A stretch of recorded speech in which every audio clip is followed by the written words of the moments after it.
ലാൽ സലാം എമ്പുരാൻ്റെ trailer censoring കഴിഞ്ഞിരിക്കുകയാണ്. Duration വന്നിരിക്കുന്നത് 3 മിനിറ്റും 51 സെക്കൻഡുകളുമാണ്. അതെ, എമ്പുരാൻ എന്ന സിനിമ ലൂസിഫറിൻ്റെ സെക്കൻഡ് പാർട്ടിൻ്റെ ട്രെയിലർ ഇതാ പുതിയതായി വരികയാണ്. അതിൻ്റെ സെൻസറിങ് കാര്യങ്ങളൊക്കെ വരുമ്പോഴത്തേക്ക് നമുക്ക് കാണാൻ കഴിയുന്നു. ഇന്നലെയായിരുന്നു സെൻസറിങ്ങിന് കൊടുത്തിരിക്കുന്നത്. ആശീർവാദ് സിനിമാസും അതേപോലെ തന്നെ നമുക്ക് കാണാൻ കഴിയുന്നു ലൈക്ക പ്രൊഡക്ഷൻസും ചേർന്ന് ഒരുക്കുന്ന ഈ ഒരു സിനിമയുടെ ട്രെയിലർ പുറത്തേക്ക് വരികയാണ്. അതായത് ഒരു വലിയ ഡ്യൂറേഷനോട് കൂടി തന്നെയാണ് വരാൻ പോകുന്നത്. ഏറെയും ആളുകൾ ആഗ്രഹിക്കുന്നത് ഇതിൽ എമ്പുരാൻ്റെ മാത്രം പോരാ, അതിനകത്തിൽ ലൂസിഫറിൻ്റെ കൂടെ ഉള്ള കുറച്ച് ഡീറ്റെയിൽസ് ഉണ്ടെങ്കിൽ അവർക്ക് സന്തോഷകരമായിരിക്കുമെന്നുള്ളത് തന്നെയാണ്. ചാനൽ ഇതിനിടയിലൊന്ന് സബ്സ്ക്രൈബ് ചെയ്യാൻ മറക്കണ്ട എന്ന് ഓർമ്മിപ്പിക്കുന്നു.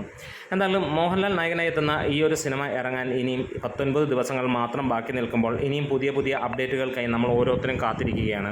ഇവിടെ ഇതിൻ്റെ ട്രെയിലർ വരാൻ പോവുകയാണ്. ട്രെയിലർ ഇനിയും വരുന്ന ഏത് ദിവസങ്ങളിൽ വേണമെങ്കിലും റിലീസ് ചെയ്യാം. അതായത് 15-ാം തീയതിയാണ് ഇപ്പോൾ ലഭ്യമായിട്ടുള്ള അപ്ഡേറ്റ്. ഈ സിനിമയുടെ ട്രെയിലർ വരാൻ പോകുന്നത് ഒരുപക്ഷെ അതിനു മുമ്പും വരാനുള്ള ചാൻസുകൾ ഏറെയാണ്. കാരണം സെൻസറിങ് ഒക്കെ പൂർത്തിയാക്കിയിരിക്കുകയാണ്.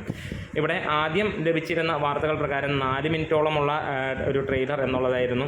പക്ഷേ 4 മിനിറ്റില്ല, ഏകദേശം 4 മിനിറ്റിനടുത്ത് തന്നെ എത്തുന്നു. അതായത് 3 മിനിറ്റും 51 സെക്കൻഡുകളും കൂടെ. എന്തായാലും കൊടൂരമായിട്ടുള്ള ഈ ഒരു ടീസറിന് വേണ്ടി ഏവരും കാത്തിരിക്കുകയാണ്. ഇപ്പോൾ ചെറിയ ഒരു പതുങ്ങലിലൂടെ പോകുന്നുണ്ടെങ്കിലും ട്രെയിലർ വന്നു കഴിയുമ്പോഴത്തേക്ക് സോഷ്യൽ മീഡിയ ആളിപ്പടരാൻ തുടങ്ങും. പിന്നീട് അങ്ങോട്ട് പ്രൊമോഷൻ്റെ ഒരു ഗംഭീരമായ വരവേൽപ്പ് തന്നെ നമുക്ക് കാണാൻ കഴിയും. നിങ്ങൾ ആരൊക്കെയാണ് ഈ ഒരു സിനിമയ്ക്ക് വേണ്ടി കാത്തിരിക്കുന്നത്? അതുപോലെ തന്നെ ട്രെയിലറിൽ നിങ്ങൾ ആഗ്രഹിക്കുന്നത്, ഞാൻ പറഞ്ഞ പോലെ ലൂസിഫറിൻ്റെ കുറച്ച് പോർഷൻ കാണിക്കുകയാണെങ്കിൽ നിങ്ങൾക്ക് സന്തോഷകരമാകുമോ? അങ്ങനെയൊക്കെയുള്ള കാര്യങ്ങൾ നിങ്ങൾക്ക് കമൻസിലൂടെ ഒന്ന് രേഖപ്പെടുത്താം. ലാൽ സലാം.